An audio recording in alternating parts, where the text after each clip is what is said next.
Early victories, Hitler's rise to power. Hitler's armies were very strong in the beginning. They conquered many places quickly. France, Poland, and other countries fell to Hitler's powerful war machine. People feared Hitler and his Nazi party. They seemed unstoppable. Germany had a strong military strategy called Blitzkrieg. It used fast tanks and planes to break through enemy lines. This made them hard to fight. Many thought Hitler would win the war. Across the Atlantic, America's isolationist stance. Across the ocean, America watched the war unfold with a cautious eye. The nation was deeply divided on whether to intervene or remain neutral. They were hesitant to get involved in another European conflict, remembering the heavy toll of World War I. Many Americans believed in isolationism, a policy of remaining apart from the affairs or interests of other groups, especially the political affairs of other countries. They thought America should stay out of Europe's problems, focusing instead on domestic issues and recovery. America was still recovering from the Great Depression, a time of severe economic hardship that left millions unemployed and struggling to survive. The economy was weak, and people were struggling to make ends meet. The focus was on rebuilding the nation from within. The horrors of World War I were still fresh in their minds, with memories of the devastating battles and the loss of countless lives. Most Americans felt that Europe's war was not their problem. They believed that getting involved would only bring more suffering and loss to their own shores. Turning the tide: key mistakes and Allied resilience.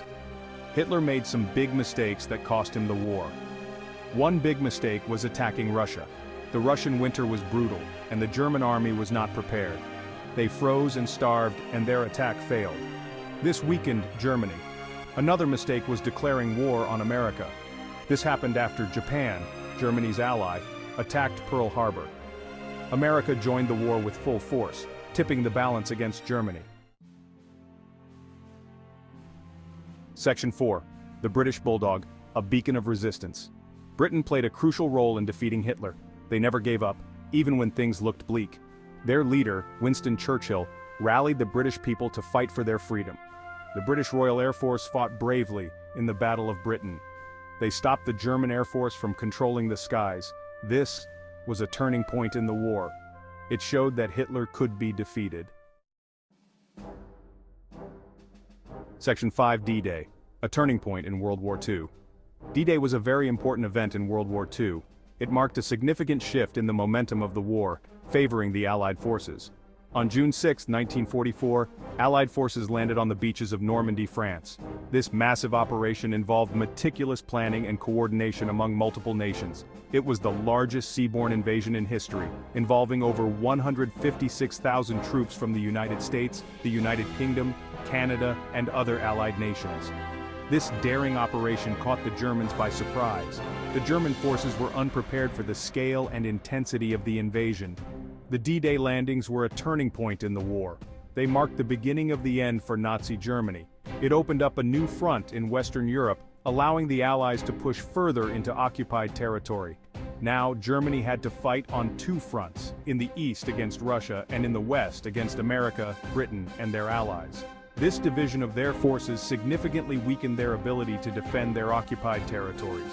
The success of D-Day not only boosted the morale of the Allied forces but also of the occupied nations, who saw a glimmer of hope for liberation. The momentum gained from the D-Day landings allowed the Allies to advance through France, eventually leading to the liberation of Paris and the fall of Nazi Germany. Section 6. The Fall of the Third Reich, Hitler's Defeat. This chapter delves into the final days of Adolf Hitler and the collapse of Nazi Germany. With America entering the war, the Allies were stronger than ever.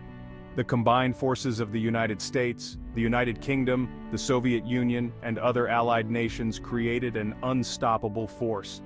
They pushed back against Germany from both sides, advancing through occupied territories and liberating towns and cities that had been under Nazi control for years. Germany's resources dwindled, and their morale plummeted.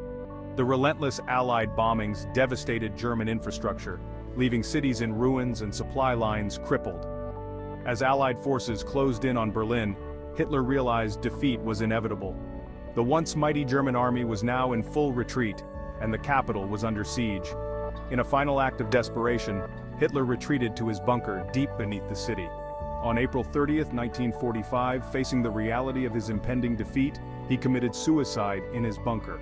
Germany surrendered a week later on May 7, 1945, marking the end of World War II in Europe. The unconditional surrender was signed, bringing an end to years of conflict and suffering. Hitler's reign of terror was over. Across the world, people celebrated the end of the war, and in Europe, cities began the long process of rebuilding and healing from the scars of war.